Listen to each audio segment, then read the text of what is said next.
Today News Update. It's Friday, July 15, and time for your Barbados Today Evening News Update. So glad you could join us. Government's $18 million relief package to help Barbadians cope with the rising cost of living is getting a nod of approval from leading academic Professor Don Marshall. Last evening, Prime Minister Mia Mottley announced a range of cuts that will lead to lower electricity bills and reduced food prices. Marshall, the director of the Sir Arthur Lewis Institute for Social and Economic Studies, told reporters government's move is a step in the right direction. The 6 months that she has earmarked for targeted relief is the appropriate time frame. It gives the government about 3 months before the end of the financial year to then look at the impact and so on that has had on social expenditure. But the government before had put forward the idea of free camps. I see nothing wrong with this government determining that the school meal service can be employed to serve those camps and those students, school-age students who might otherwise want to be engaged in meaningful activities during the summer, and know that, and their parents would know that, there is no need to worry about a nutritious meal at the end of it all, or as part of the parcel of the 5 hours or so that they're at the camps. So I know that the 40 odd items might include, I suspect I should say, that it might include feminine products and other products that were earlier earmarked for either a reduction in VAT or 0 ratings. But however you read the set of measures, I think it's timely, and one would say, if you're being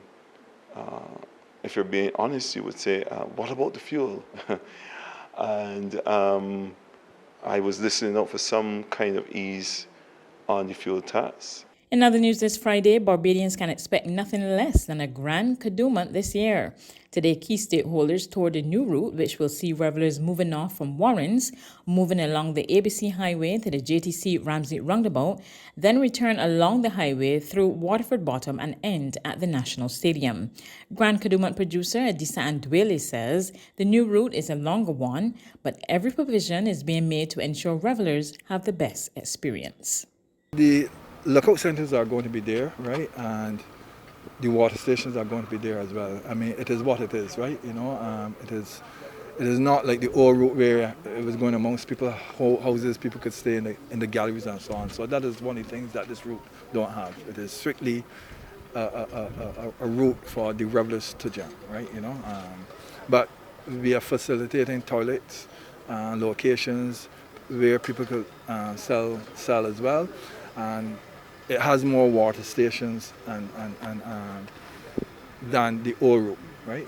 So we'll see how it goes. And the lookout centers, they will be covered? The lookout centers, the stalls obviously will have their stalls, but it is lookout centers to. That's really just the open space. Yeah, which you saw. Right. President of the Barbados Association of Masqueraders, Anthony Lane, who was on today's tour with fellow band leaders, believes the new route is a positive development for Grand Kadooment. I think it lends itself to development. Personally, I don't think the old route can be developed anymore. We love the Spring Garden finish, yes, for sure.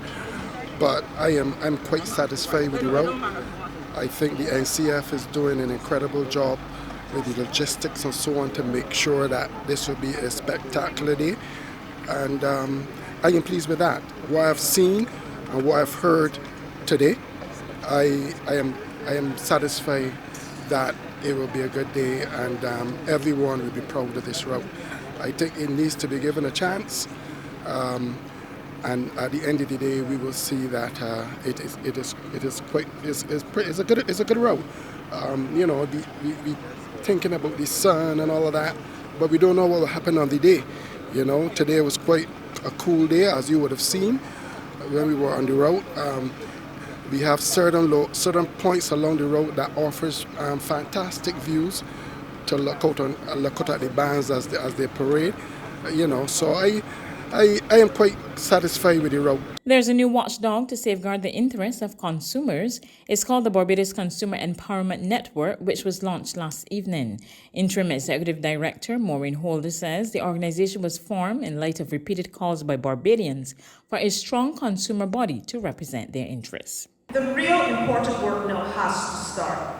Some consumer organizations came before us and some may come after us. We do not know what the future holds. But we at BCN hope to fulfill our obligation to the consumers of Barbados. We have a long way to go, and real hard work is ahead of us. The inequalities in consumer affairs are often as a result of the complex relationships between economic, political, social, and cultural factors, some of which could be mitigated through integrated policies. It may mean revisiting and removing ineffective policies that do little for consumers. It may mean replacing archaic legislation with new legislation, as well as instilling cultural changes in consumer habits, attitudes, and behaviors. Minister of State in the Ministry of Foreign Trade and Business Development, Sandra Husbands, endorsed the new body. She disclosed that government will soon roll out a national consumer agenda for 2022 to 2030. The agendas will be strategically designed to meet the following objectives: to ensure that consumers and businesses are well informed, to safeguard consumer rights and interests, especially of the vulnerable, to modernize and harmonize consumer protection legislation, to encourage and promote the development of independent consumer advocacy bodies, be seen being an example of just such a body, to initiate and foster collaboration between consumer protection agencies, to encourage the use of standards and codes of practice to strengthen consumer protection, to create economic efficiency both of supply and demand. Regional and international news coming up after this short break. Pure oxygen is way more than just water. We infuse pristine water with over 1 billion tiny oxygen bubbles using our state-of-the-art process. The benefits of additional oxygen are huge, from strengthening your immune system to increasing energy levels, stamina, and sports performance. And that's not all. It also improves skin health, helps you sleep better, and reduces stress. Join the movement of people experiencing the benefits of Pure Oxygen. It's not hype, it's science. To regional news, there's a suggestion that serious consideration should be given to adding the COVID-19 vaccine to the regime of immunizations required for children to attend school. It's coming from the Antiguan Health Minister, Sir Malwyn Joseph, who said it's a discussion that needs to be held across the Caribbean as governments continue to fight vaccine hesitancy. He spoke to Barbados Today on Friday morning after addressing the opening ceremony of a media workshop entitled Beyond COVID-19, The Children's Story, hosted by UNICEF and USAID. All the regions, including Antigua, have a regime of vaccines that children get. And I think it's time to have the discussion. And this discussion should be guided through Parliament, of course, as to whether or not we should start the dialogue of ensuring that children have the opportunity to take the vaccines for COVID. COVID is going to be with us for some time, and I think it's not too soon to have this discussion. The fact is that I have witnessed many of our children die in Antigua having contracted COVID from their parents and members of their family. So at least the dialogue should begin. The Antiguan Health Minister is optimistic more stakeholders will get on board. We might not get that agreement in a specific time frame. Over the years, it sometimes takes a time of adjusting to new policies. And what we should do, we should engage a series of educational programs, providing information to families. I believe that as the same families that have accepted the regime of vaccines now I think I would be optimistic in expecting them to accept the new vaccine. So I would not anticipate a lot of negative reaction to the vaccine. After all, it's for the interest of the children, and the children are our future. Parents love their children, so I think that it's more than likely that they'll make the decision in the interest of their children. On the international front, a crucial meeting to repair one of the world's most important diplomatic relationships began with a fist bump on Friday as Saudi Crown Prince Mohammed bin Salman welcomed U.S. President Joe Biden at a royal palace. Joe Biden is walking the knife's edge. To his left, his critics are saying he's soft-pedaling Saudi Arabia's human rights abuses.